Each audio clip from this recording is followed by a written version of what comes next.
Good morning sa inyong lahat mga idol. So mayroon na naman tayo ditong bagong re-repair na Bluetooth speaker. So bali ito pala mga lods yung unang labas ng Bluetooth speaker. Bali pala yung brand niya mga lods ay D4X-BLS. Ayan, pero bago natin to simulan mga lods, shoutout pala kay Andy Tech, kay Lix TV, kay Nims Vlog, at sa lahat ng ating mga kapwa-technician, ganoon din sa lahat ng ating mga subscriber. Ayan, tuloy na natin ito mga lods. So yung una natin gagawin ay ititest natin yung ating gagamiting power supply kung mayroon siyang 12 volts. Ayan, bali naka-plug in na yung ating power supply. Ayan. So ayan, mayroon siyang 12 volts. Tapos yung sunod natin gagawin ay ipa-plug in natin yung ating power supply dyan sa ating nire-repair na speaker. Ayan. So ayan mga lods, wala siyang standby power. Ibig sabihin ay may problema yung board ng ating nire-repair na speaker. So ayan, sunod natin gagawin ay bubuksan na natin yung kanyang pinaka-amplifier.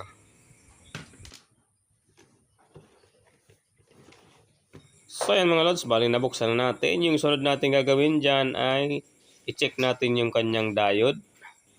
Yung dinadaanan ng supply. Ayan, zoom natin yung camera.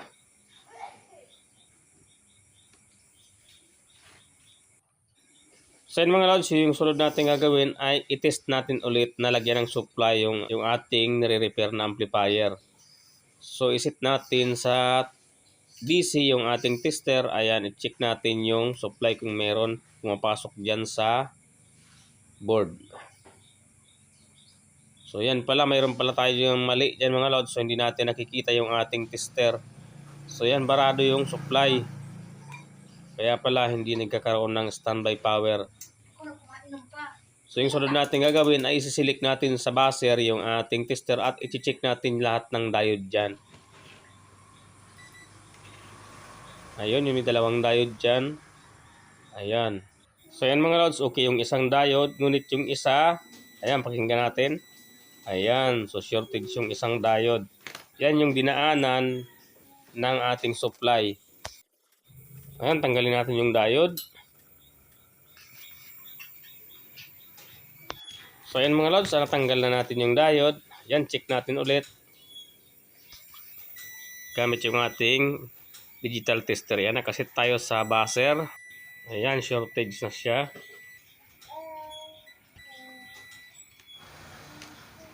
So yan mga lods, iti-test natin siya ulit na lagyan ng separate na power supply.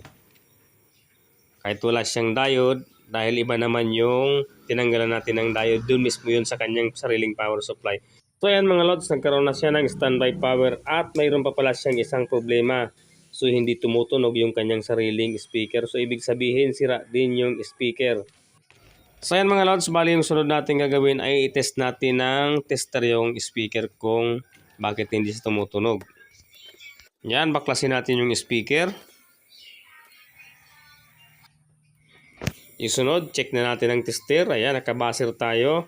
So wala siyang tunog, walang continuity. Ayan, wala talaga. So ibig sabihin sira na talaga yung speaker. Ayan na nga mga lods, dahil sira yung speaker ng ating nire-repair na maliit na Bluetooth speaker. Ayan, magmimikos-mikos na naman tayo ngayon. Ayan, panoorin nyo na lang itong mga lods. Bali yung gagawin ko dyan mga lods ay ililipat ko yung pinaka-module ng maliit na Bluetooth speaker dyan sa isang Bluetooth speaker dyan sa A1. Ayan, kasi yung isang yan ay sira na yung kanyang module. Bali, isa lang ang may-ari niyan mga lods. Ayan. Yan, sira na kasi yan.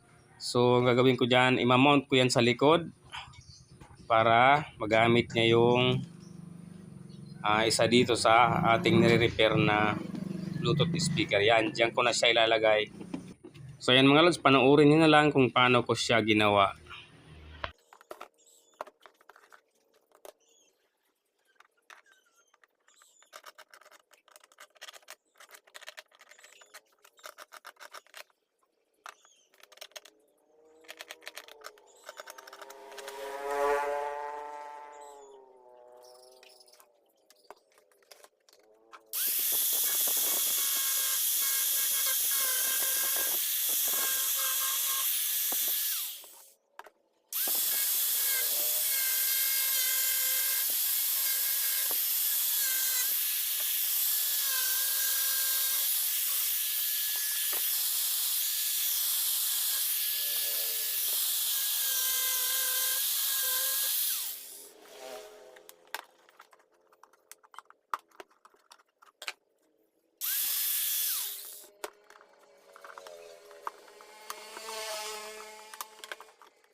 So ayan mga lods, nasalpak na yung ating module. So i-test natin kung okay naman. Kung gumana, ayan, test natin. Ayan, plug in natin. Ayan, gamit natin dyan ay yung mismong plug na, hindi yung ating adapted na power supply. So ayan, test na.